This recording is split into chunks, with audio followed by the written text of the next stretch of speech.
صدیق دیکھ رہے تھے، کہتے ہیں سانپ آیا، اس نے دیکھا سوراخ بند ہے، ایک جگہ پہ آ کے اس نے منہ رکھا جدھر ابو بکر صدیق نے اپنی ایڑی رکھی ہوئی تھی، اس نے نرم ایڑی سمجھ کے وہاں ڈنگ مارا۔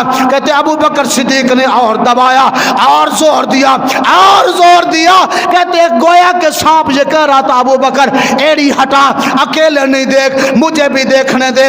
ابو بکر صدیق نے زبان حال سے سانپ کو یہ کہا کہ تو دیکھنا چاہتا ہے، میں نے دیکھ کر ابھی تک اپنا جی بھرائی کوئی نہیں، تو کیسے دیکھ سکتا ہے؟ کہتے دو عاشقوں کے آپس میں لڑائی ہو گئی، ایک کہتا ہے میں بڑا پیاسا ہوں، کافی مدت سے ترس رہا ہوں، دیدار کا پیاسا ہوں، دیکھنا چاہتا ہوں۔ ابو بکر صدیق نے کہا تو نہیں دیکھ سکتا کیونکہ میں دیکھ رہا ہوں، اور جب میں دیکھ رہا ہوں تو نہیں دیکھ سکتا، تو نہیں دیکھ سکتا بلکہ کوئی نہیں دیکھ سکتا۔ آج یہ موقع صرف ابو بکر کو ملا ہے، ہائے ہائے، آج یہ موقع کس کو ملا ہے؟ ابو بکر کو ملا ہے۔ ابو بکر صدیق نے اپنی جان قربان کرنا گوارا کر لیا، لیکن رسول اللہ کے چہرے سے نگاہیں ہٹانا گوارا نہ کیا۔ ہاں جی، کہتے ہیں مولا علی نے واری، آقا آپ کی عظمت شان بڑی بلند ہے۔ اور بریلی کے تاجدار احمد رضا کندھاری پٹھان بابا بولے کہنے کہ مولا علی نے واری تیری نیند پر نماز، وہ بھی نماز عصر جو اعلیٰ خطر کی ہے، صدیق بلکہ غار میں جان تجھ پہ دے چکے اور حرز جان کو جان فروز غرر کی ہے۔ آقا تو نے انہیں جان انہیں پھیر دی نماز پر، وہ تو کر چکے تھے جو کرنی بشر کی ہے۔ ثابت ہوا کہ جملہ فرائض فرو ہے، اصل الاصول بندگی اس تاجور کی ہے۔ اصل الاصول بندگی اس مولا علی نے اپنی نماز قربان کر دی، غار میں صدیق نے اپنی جان قربان کر دی۔ آنسو گرے زمین پر نہیں، رسول اللہ کے ودھا والے مکھڑے پر۔ سیدنا ابو بکر صدیق رضی اللہ تعالیٰ عنہ، آپ جب حضور کو لے کر نا غار ثور گئے، صحابہ ہمیشہ ابو بکر کی اس نیکی پر رشک کیا کرتے تھے۔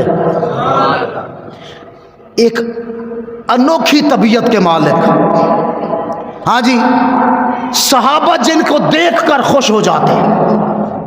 حضرت عمر ایک دن کہنے لگے ابو بکر آج میرے نال سودا کرنا ہی، سودا نہیں کریں کیا؟ کہا میری ساری زندگی کی نیکیاں لے لیں آپ۔ کیا کیا کیا بولو بولو، نمازیں لے لیں، زکاتیں، خیراتیں، جہاد، عمرے، خدمت خلق، نوافل، روزے، میری ساری نیکیاں لے لیں، میرے ساتھ سودا کریں، چاہیے کیا؟ کہا غار ثور والی ایک رات کی نیکی۔ پتہ ہے کیا جواب دیا؟ صدیق اکبر نے جواب کیا دیا؟ کہا چالے عمر ہٹ، ایکڑی گل کر رہے ہیں، ہاں جی ایسے گل تے نازے اور رات یہ جیسی جدو حضور سنتے میں سا اور کوئی نہیں سی تے پھر رب سی۔ قرآن نے بھی یہی کہا ثانی اثنین اذ ہما فی الغار اذ یقول لصاحبہ لا تحزن ان اللہ معنا۔ اور جب ایک اپنے دوسرے کو ہاں جی وہ اپنے تسلی دے رہے تھے، غم نہ کر، پریشان نہ ہو، ان اللہ معنا، اللہ ہمارے ساتھ ہے۔ یار اپنے یار کو تسلیاں دے رہا ہے۔ آج ابو بکر وہاں موجود ہیں جہاں کوئی اور موجود نہیں ہے۔ ابو بکر کے دل میں خیال آیا کہ کہیں دشمن آ کر اندر جھانک کر آ کر میرے محبوب کو نقصان نہ پہنچا دے۔ ابو بکر صدیق کے دل میں خیال آیا، اللہ نے قرآن محبوب کے سینے پر نازل فرما دیا۔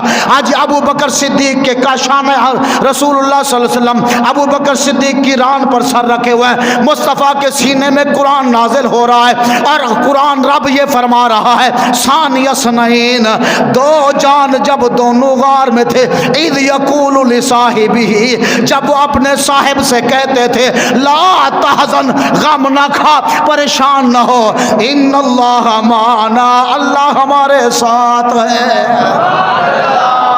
کہ یہ والی نیکی مجھے دے دے, میری ساری زندگی کی نیکیاں لے لے. ابو بکر فرمایا ہٹ عمر, اے بھی کوئی گل کرن والی ہے, اے بھی کوئی نیکی منگن والی ہے, میں یہ نہیں دے سکتا, باقی جو کہے گا وہ مان لوں گا.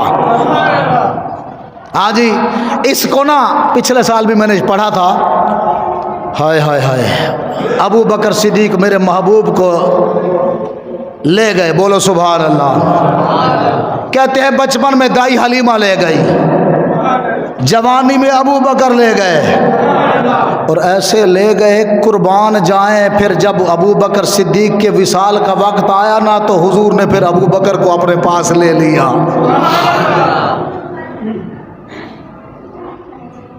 ابو بکر صدیق نے نا